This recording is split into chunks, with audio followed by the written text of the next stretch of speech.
Can the Arizona Cardinals keep it going with an unbeaten streak against Baker Mayfield as they travel out east to take on the Tampa Bay Bucs, Bo? Yeah, how's the football going to be distributed around today with Marvin Harrison Jr. returning and Will Johnson's back in the defensive secondary, but some key players out for this game. We're going to get into all of it. It's Johnny, Brittan, and Bo. It's PHNX Cardinals now.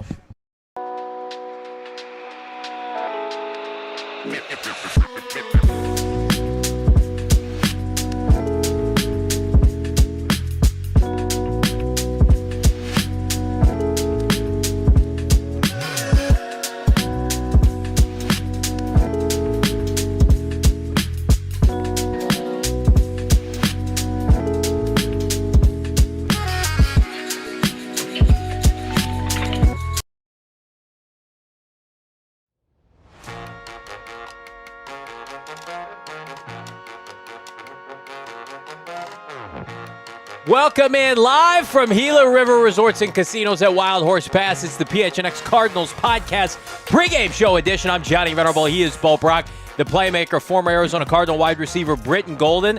The Cardinals, not a good team. They travel out east to take on the Tampa Bay Buccaneers. Bo, can Jonathan Gannon get a much-needed dub today on a football Sunday? Well, each loss that piles up makes the case against the Cardinals head coach and his chances of coming back, even though he's been given, reportedly, behind the scenes, kind of the blessing of ownership and a little bit of a pass on this season. But you got to keep things tight. You got to remain competitive, and you've got a good Bucs team, although they've struggled. What have they dropped? 3 straight? Yeah. Going into this contest, but certainly a lot of talent, Britt Golden. You got Baker Mayfield and crew, this passing attack, ready to throw all over you. Oh, yeah. The problem is Baker can beat you in 2 different ways. You know, he can move with his legs. He can get out of the pocket and create plays, and he's definitely not scared of contact. Now, we saw him out last week with the shoulder or the elbow, whatever happened to him. So that'll be one of those things. I mean, he's active. We don't know how much he will be moving in and out of the pocket. They would prefer him not get hit. But, you know, at the same time, he likes to play the game like that. He's a physical football player, and he's a good quarterback. He is. And the Cardinals, you think back to when they've defeated Baker Mayfield, it were at inopportune times for the veteran out of Oklahoma. It was part of those bad Browns teams. I think there was a Carolina team mixed in there. Ooh, they have Matt not Rule. Right. They have not faced this iteration of Tampa Bay, albeit not at full strength. No Mike Evans, of course. He remains on injured reserve. Chris Godwin gone, sounds like for the year. And Buka is obviously a viable target. Leads all rookie receivers with over 700 receiving yards. And they do have one of their stalwarts in the backfield, Bucky Irving, returning today. But I think stout running game. Yes, I think more or less what we're concerned about, if you're an Arizona Cardinal fan, how are the Cardinals going to keep Todd Bowles and his blitz at bay? Before we jump into our keys of the game on the Birdgang Blitz, let's check out our pre-flight inactives here. Bo, you mentioned it. The Cardinals, they're missing some players, but they have the return of several key players, including one Marvin Harrison Jr. Yeah, Marv returns, and I think that there's going to be enough meat on this bone as far as the passing attack and how things have kind of changed and shift, that they're a pass-first offense. I mean, Jacoby Brissett, he's throwing the ball all around the yard. I mean, it's Trey, it's Michael Wilson. There's enough targets out there to feed that 3-headed monster and then have leftovers for Greg Dortch, like you've been chomping on as far as your Thanksgiving leftovers go. And then Will Johnson in the secondary, I think that's a big boost there, because Will Johnson, when in the lineup, he's productive. As we look at these inactives, we see at the top here, Max Melton with the heel. And I'm curious about this one, guys, because I think Max Melton, we saw his playing time, at least on defense, dip. He was out-snapped significantly by Keitrell Clark. Denzel Burke and Garrett Williams were the guys that played 100% of the snaps in the secondary last week. With the return of Will Johnson, was there playing time for Max Melton? Even though he did show out on special teams, Brittan, it looks like second-year players, a little bit of a soft benching here. Yeah, I mean, it could be. And a lot of that is, you know, it's the play, right? And it's are you making the plays when they come to you, right? And Keitrell Clark has shown that he's physical in the run game. He's going to come up, try to make those tackles when he can. So, I mean, at this point, we've seen a lot of so-called soft benching on this team this year. So. We'd be remiss if we didn't bring up the report from Ian Rappaport before we get into the Birdgang Blitz. And, again, this is just kind of a little bit of window dressing on the national level. Bo, you sent this to me. Rap Sheet tweeted out that Kyler Murray is eligible for return off of IR next week. However, big asterisk there, he may not be healthy to come off. They're going to see how it goes, but more or less, this is just window dressing until the end of the season. Yeah, this is just moving the chains as far as getting to the end of the season here. They're just going to move the football down the field here. Yeah. And then, I think there's going to be information fed to your newsmakers out there, your Yep. Schefters, your Rappaport, and Rappaport is just kind of resetting things. Yeah. Kyler Murray, yes, eligible to return from IR in theory, but for the most part, as Rap Sheet followed up, said, looks like it might be too early for Kyler Murray. Not healthy for a guy that practiced 3 weeks before being dropped on injured reserve. Not healthy enough. Look, whatever. I mean, it is what it is at this point.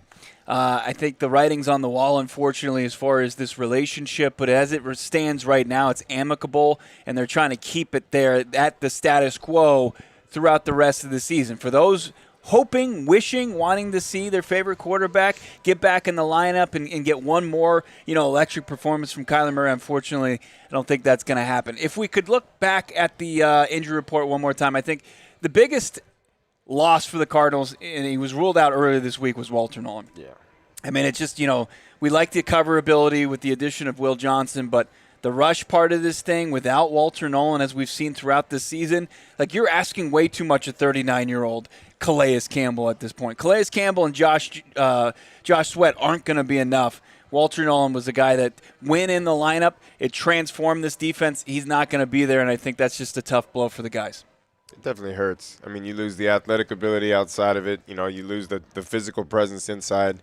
I mean, the play he made last week, I guess, essentially is what took him out of the game. Yeah. But, it's since he's been in the lineup, like you said, he's caused havoc. He's created a lot of just controversy in the pocket for quarterbacks and running backs. So it's one of those. It's a big blow. And again, right, you're asking a lot out of Calais. You're asking a lot out of Sweat. It's just two guys. You need like Dalvin Tomlinson, and guys are going to have to step up and try to make plays today.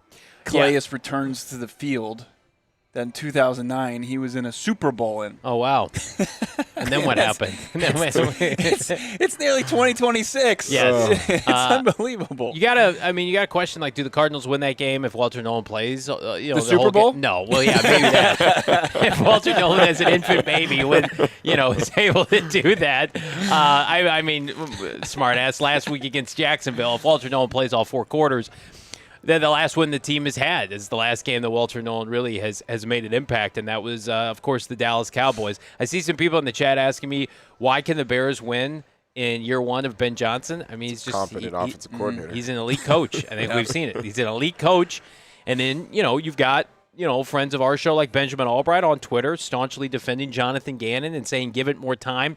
I don't want to get off on a tangent here. You texted me something I think that reigns true right now. It's just like, is this team pretending like 2023 didn't exist? Like 2023 was not a real season and that it was basically a wash? Because to the fans, we still had to endure it that year. Well, if you go through like the franchise encyclopedia or whatever it may be, right, the Cardinals edition of that in the history of the organization, I think you'll find you're like, where the hell's 2018 and where the hell's 2023? They're just going to pretend like those years just didn't exist. Right. And just ripped them out. You'll just kind of see where the remnants of where pages were. And I think 2023, the new regime got just kind of a hall pass. Like, it doesn't count. And they stripped it down, and you're going to have to maybe judge this team, even though there's stats and wins and lots of losses from 2023 that are going to go against Jonathan Gannon. But I think in reality, and Benjamin Albright's been the one leading the charge here. Yeah. Just saying, like, This is where they are in the rebuild. This is the expectation from leadership in the Arizona Cardinals. It doesn't seem like them going 4-13 is a big strike against them here in 2025 going into 26. Yeah, I mean. How about that comment right there, that last one? Just say it. Gannon's a loser at Johnny. He's got a losing record. Yeah. He loses a lot of games. Guys, we're not giving our own opinion No, here. that's not our opinion. It's the problem is the continuation of saying a rebuild, right? Yeah. I understand that you're doing it, but like, this is year 3. Yeah. And you're still rebuilding. Like, we've said it weeks before, like, Find me another organization that gives a coach 3 years to rebuild a team. Yeah. And not only to rebuild it in 3 years, but you've gone from however, would you have 5 wins year one? Yeah. And Four last- four. No, 4 4 wins years. year one. Yeah. You had 8 last year, and now you might get 4 this year. Right. Well, I think it couples the fact that, and we don't talk about this enough, the Cardinals were 6-4. They finished last year at 2-5. So, like, since midseason last year, they were 2-5. You add that to this season, they're what is that? 5-13 in about a year span. Yeah. They're just they've been a really bad team for a long time. Yeah. I mean, we're seeing the record right there, 15-30. You can't call it a rebuild when you haven't even built anything. Well, right. And then, like, you see the additions of players at premium positions and talent on this roster. And, like, if you were to look at the record and you could just see it on paper and you could try to contextualize, okay, well, this is a rebuild. Yeah. But you understand that there's more talent on this roster, and then you see the losses. How you lose to Tennessee, how you nearly squandered the first 2 games of the season. Like, context matters here. How they've lost these football games and how they nearly lost these football games. It doesn't show the signs of progress. It's not there. That's where I think the biggest damning thing and indictment is on this coaching staff, to where you just can't say, hey, this is where they are as far as this line of the rebuild. So it's not completely linear. It's really tough, I think, for this fan base, and I completely understand it, to wrap their head around. We believe we're in the final days of OC Drew Petzing, but are we in the final days of JG himself? Only time will tell. He needs a win in the worst way. Let's kick things off on a Birdgang Blitz with this. Marvin Harrison Jr. returns after a 2-game absence. Brittan Golden, it's kind of like first world problems here, because in his absence, Michael Wilson has been the most productive wide receiver in the NFL with over 300 yards receiving. Now you've got Marv, and you've got people, we thought, okay, people would be celebrating Marv's return, and there is that to some degree, but now a lot of people are like, don't fudge up what you have going with Michael Wilson. How can they balance this? How would you balance this as a former receiver in the NFL? Oh, I mean, it just goes down to going through reads now. Like, Jacoby has to understand that when he goes through the read as a quarterback, you've got to find the best option. Not necessarily try to force it into something that might not be there because you've developed a rapport, but it's going to happen, right? You've got this guy with Michael Wilson that we've talked about it from the minute he was drafted. He has the potential to be a really, really good receiver in this league, and he's shown that the past couple of weeks. He's got the opportunities, he's got the targets, and he's done a lot of good things with the targets and the opportunities he's had. You have Trey McBride. You know everything you throw his way is, 1, getting caught, 2, he's going to break a tackle. He's doing something good for you.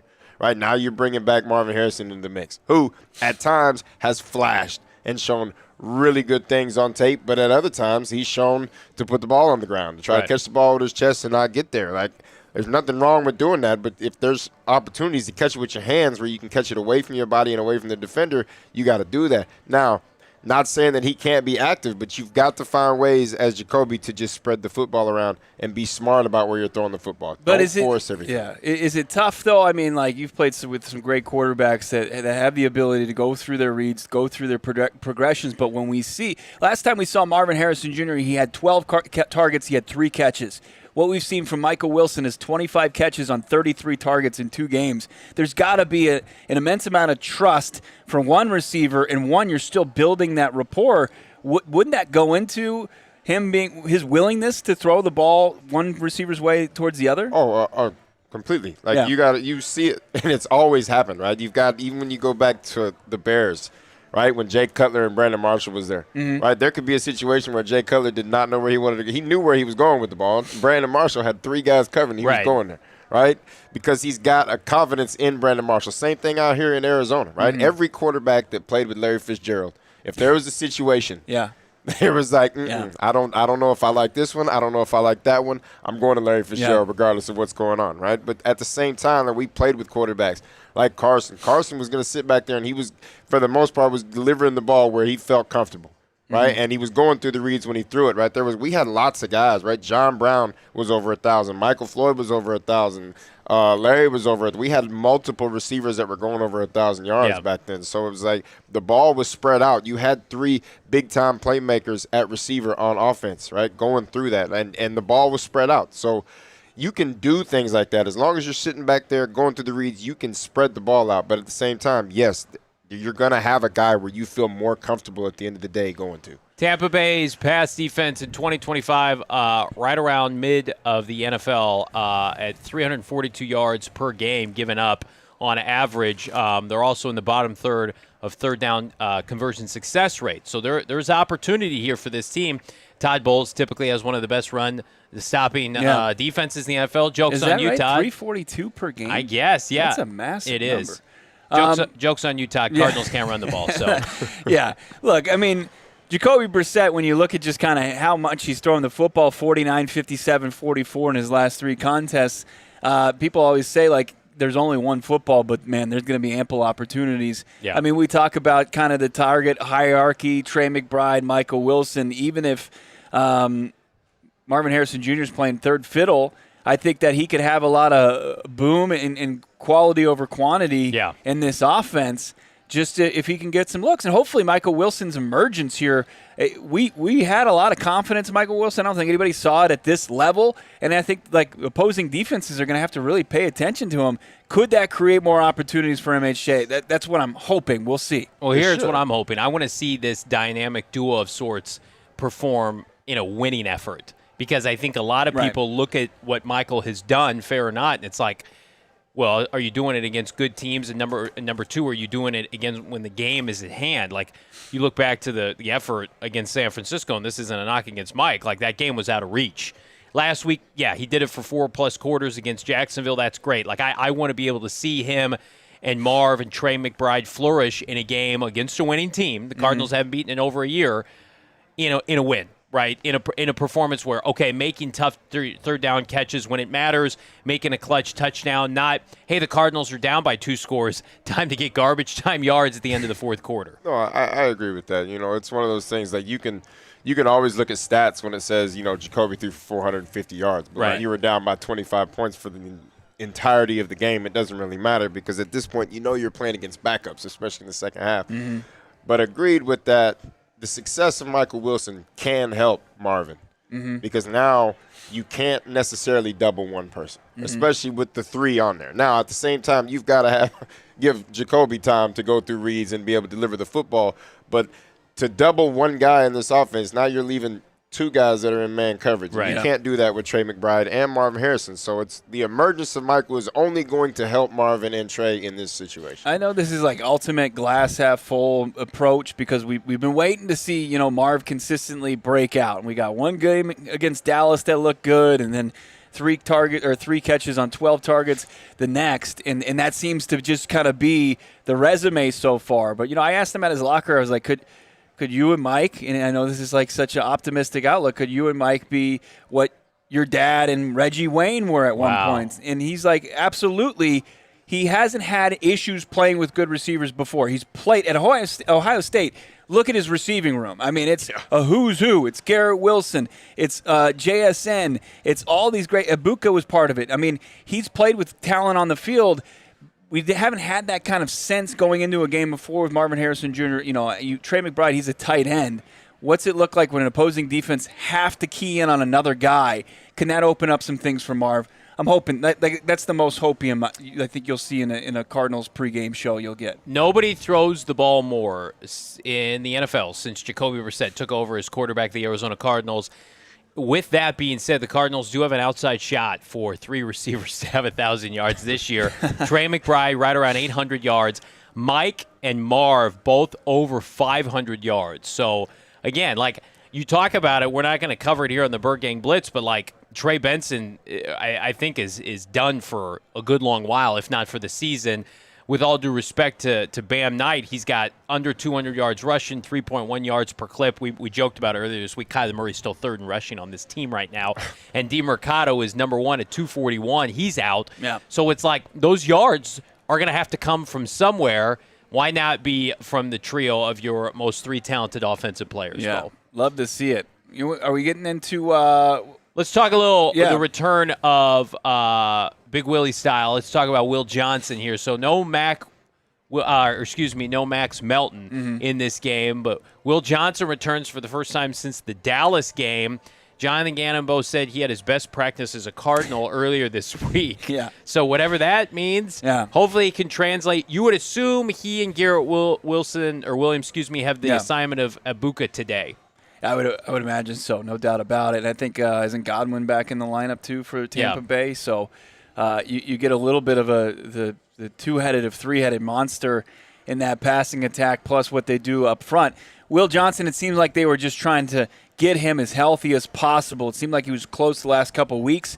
But Will Johnson is he's undeniable. When you've seen him in the lineup, he's been productive. He's been, every bit as advertised. He just can't stay healthy. So can he bring kind of a steadying presence to play along with Garrett Williams, to, Denzel Burke, who's emerged as your next option? Can they kind of steady the defensive secondary, which has struggled to give up, too many big plays in this offense against opposing offenses? You're going to need him to come in and have a really, really good game. Yeah. I mean, and it's going to be outside of whatever we heard, best practice as a Cardinal. That's never sure on hyperbole. That's just, I just need to find something to say to the media right now because it's practice. Let's just be honest, right? Allen Iverson, we can put that whole thing on there. But at this situation, right, you have a very, very tall task in Ibuka. Yes, he's a rookie, but he came into the league and he just blew up. And he was that guy in college, and it looks like he just made that transition and nothing changed, right? And he can kill you. He can beat you deep. He can beat you in mid-range routes, and he can catch the ball on the line of scrimmage and make things happen. So Will Johnson has a very tough task today. I hope he's completely healthy. I hope he's ready to go because this could get real ugly. Well, Ibuka started fast. He was one of the best receivers in the NFL. Over the last 6 games, outside of a performance against New England where he went for $115, he has been held under 60 yards. So it can be done. But again, against good defenses like San Francisco, Buffalo, the Rams, obviously a veteran team in Detroit, New Orleans was mixed in there in a win. So again, did he hit a rookie wall, or has he just been waiting for this matchup against Arizona? We're going to find out. Let's jump ahead to our last topic here. It's JG Desperation Sunday. How many more L's can Jonathan Gannon endure? So we reported on this show about 2 weeks ago that Jonathan Gannon was safe, and I had heard, the end result in terms of win-loss didn't really matter, that the Cardinals' leadership feels like he's been dealt a poor deck, a lot of players were injured, and, of course, the situation with Kyler Murray that he inherited. And now you look ahead, they dropped the game in embarrassing offensive fashion against Jacksonville. And you can say one thing 2 months out, Bo, and you could make a rationale of here, what, how, when, why, whatever. But when you start using the term losing out and you start using the term top 5 draft pick, and fans on Twitter are saying, I'm done, I've canceled my season tickets, that you got a long way to go before the end of this year before people can make any kind of proclamation about who's safe and who's not safe. Yeah, there's more evidence being brought to the table, and it's like that's the problem with giving those kind of blessings as early as they did in this season, because things can change drastically. And what Jonathan Gannon has to do is he has to avoid a lopsided loss like we saw the previous 2 weeks to last week, right? Yeah. San Francisco, Seattle. And you also have to avoid the game management blunders. Like before the end of half, Brittan, we saw it far too often, too many times with this team. They give the opposing team free points at the end of the half going in the locker room, and then the clock management nonsense. Can't have that, because that's an indictment directly on the coaching staff. That's not anything you could say that goes on the players. No, and we've seen this all year long, right? Yeah. You've had a lead in games. Yep. Right, and then you went to this, like you said, this game management, offensively and defensively. Right, offensively, they go into this game management stuff where they try to run the football. We just looked at the stats. Yeah. Right, you've got, maybe total 500 total rushing yards all season long. Yeah. It's close. It's ridiculous. Right, defensively, you're playing, like Bo said, you're playing this prevent defense at the end of the half. Right, there's 1 minute and 15 seconds left on the clock, and you've got guys standing 15 to 20 yards back.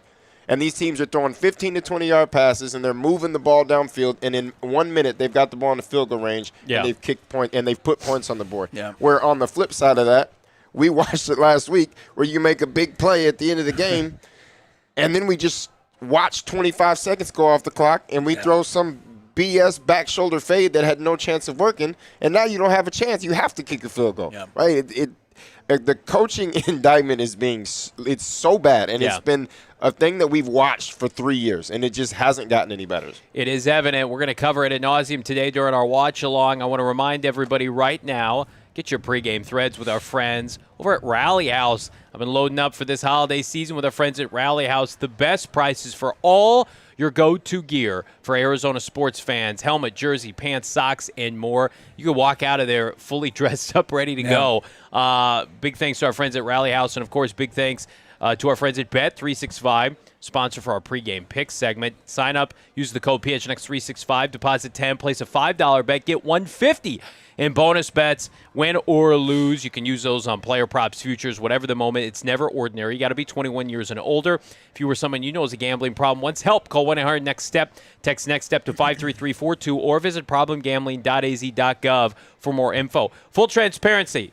We did not pick this. I believe this is from our guy Shane Deef. Oh, no, Noah picked this. Yeah. Interesting. Sweet newborn baby Noah picked this. We worked on it yesterday. This parlay. All right. You worked on this yesterday while at the bar?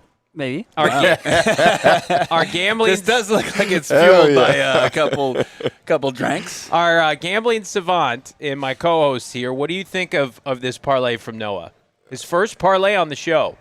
I mean, if you're looking at the pass yards, that Check. looks like a lock. Check. That's a check. He's done it every game. If you're looking at Michael Wilson's receiving yards, the last 3 games we've seen should be an easy check. And Greg Dortch, all you got to do, all we've seen from Greg Dortch since he's been a Cardinal is when you find ways to get the ball in his hands in open space, good things happen. So, I mean, it's 3 things that they all should happen, could happen. Yeah. Now, a lot of that's going to depend on those 5 guys sitting in front of Jacoby Brissett. Do we have to talk about them?